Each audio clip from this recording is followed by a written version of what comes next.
Сәлеметсіңдер ме балалар?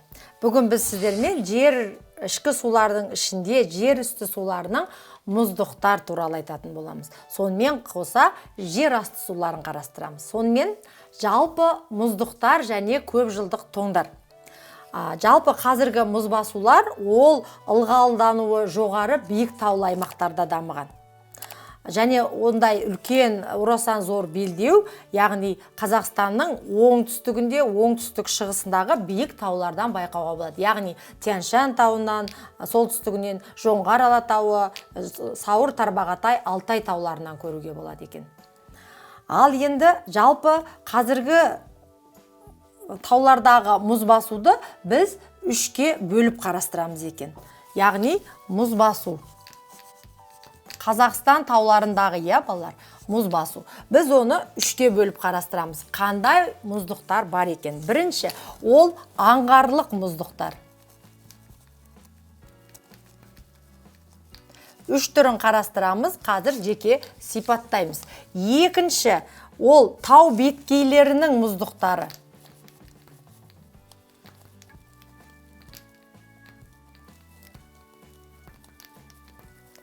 Тау беткейлерінің мұздықтары. Үшінші түрі ол төбесі тегіс шыңдардың мұздықтары.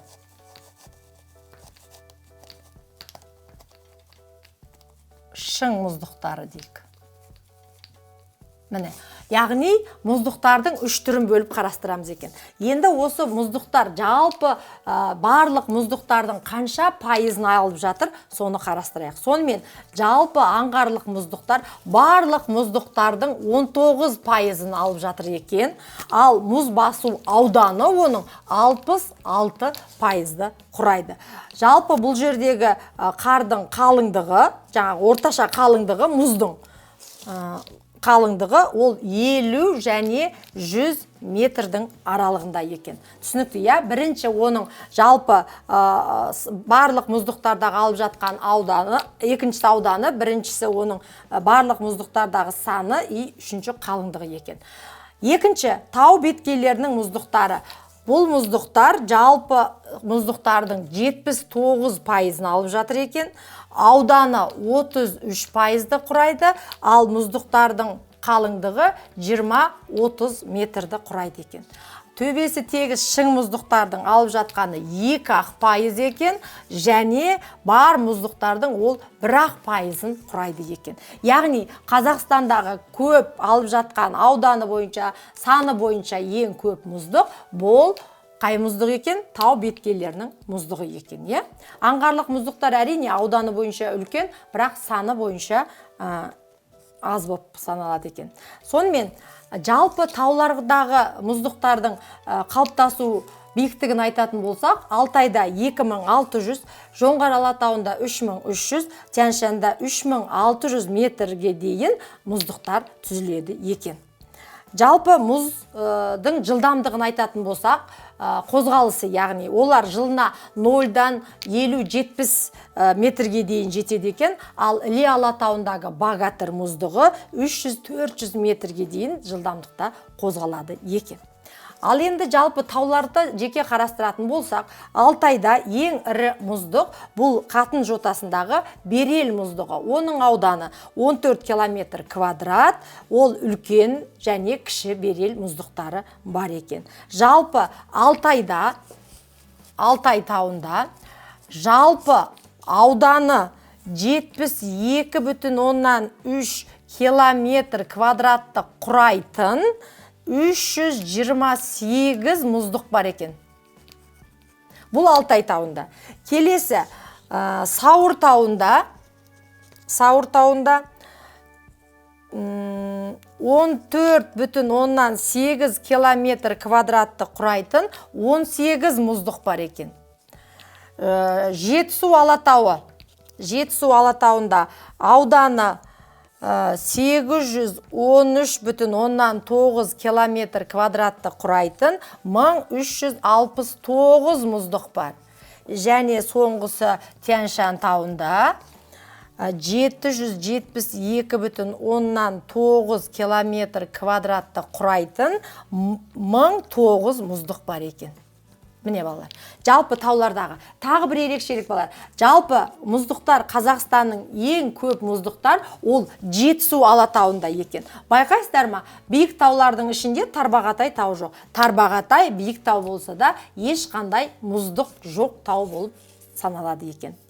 Ал енді ең ірі аңғарлық мұздық бар, ол Корженевский мұздығы, аңғарлық мұздықта. Ол Іле Алатауында. Оның ұзындығы 12 километр, ауданы 35 километр квадратты құрайды. Оның ең ірі максималды қалыңдығы 200 метрге дейін жетеді екен. Одан басқа Іле Алатауында 9,1 километр квадратты құрап жатқан Богатырь мұздығы бар, және Жаңғырық деген мұздық 8,9 километр квадратты құрайды екен. Яғни ірі мұздықтар Іле Алатауында кездеседі екен. Іле Алатау дегеніміз солтүстік Тянь-Шаньға жатады.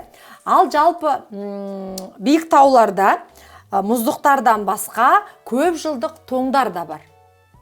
Ал көп жылдық тоңдар дегеніміз жылдық орташа температура 0 градустан төмен аудандарда кездеседі, және ол қар жамылғысының жұқалығына да әсер етеді екен. Жалпы көп жылдық тоңдар ең көп ауданы 32.000 километр квадратты құрап жатқан, ол яғни 40% тиесілі ол Алтай тауында екен. Ал енді Алтай тауында 200.000 метр биіктікте, ал Тянь-Шаньда 3.000 метр биіктікке дейін оның таралу аймағын айтуға болады екен. Көп жылдық тоңдардың. Енді жер асты сулары туралы айтатын болса, жаңа біз айттық, жалпы жер қыртысының жоғарғы бөлігіндегі суларды біз жер асты сулары деп айтамыз. Жалпы оны пайдалану сипатына қарай жер асты суларын ауыл шаруашылық, ауыз сулық, техникалық, минералды, термалды сулар деп бөлеміз екен. Жалпы жер асты сулары балалар 3 түрлі судың сыйымдылығына байланысты 3 түрлі типке бөлінеді екен. Жер асты су. Оның бірінші типі жарықшақты деп аталады. Жер асты суының жарықшақты. Ал бұл жарықшақты тип дегеніміз не? Қазақстанның оңтүстік шығыс биік тауларында, Сарыарқа, Мұғалжарда кездеседі екен. Бұндай тип сулар 30-50 метр тереңдікте жатады, ал суының минералдануы 0,1-ден 0,5%-ға дейін жетеді екен. Екінші тип балалар жарықшақты қабатты. Жарықшақты қабатты тип. Ал бұл типше Маңғыстау, Сарыарқа жерлерінде бұндай типті жер асты суы көбірек кездеседі. Оңтүстік минералдануы 0,2-ден 3,5%-ға дейін жетеді. Оның жаңағы тереңдігі бірнеше метрден бірнеше жүздеген метрге дейін жетеді екен.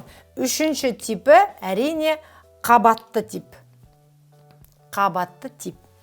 Бұл барлық жазықшылы аймақтарда кездеседі, және тауаралық ойпаңдарда қабатты тип кездеседі. Өзен аңғарларында осындай жер асты су, өзен аңғарларының жақын жерлерде деп айтуға болады. Осындай типтегі жер асты сулары кездеседі екен. Бұлар өте әлсіз минералданған қабатты тип болып табылады екен. Жалпы жер асты суларының 50% ол оңтүстік Қазақстанда кездеседі. 30% жер асты су солтүстік, орталық, шығыс Қазақстанда кездессе, 20% батыс Қазақстанда кездеседі екен. Барлық жер асты суының қоры 14%-ның, бүкіл жер асты суларының 14%-ын біз Қазақстанда еркін қолданады екен. 14%-ы қолданады. Енді осы жер асты суларының бұл типтері болса, жаңағы біз термальды немесе минералды сулар деп айттық. Яғни температурасы мен минералдану дәрежесі алуан түрлі емдік қасиеті бар суларды біз минералды сулар деп атаймыз. Олар хлорлы, натрийлі, кремнийлі деп аталады. Мысалы, Қапал Арасан, Сарағаш, Жаркент Арасан деген сияқты, Рахман бұлағы сияқты минералды көздер сулар өте көп, және оларда шипажайлар орналасқан екен. Жалпы минералды сулардың 45 кен орны Қазақстанда кездеседі екен. Термальды сулар деген бар. Олардың жаңағы температуралық жағдайлары әртүрлі.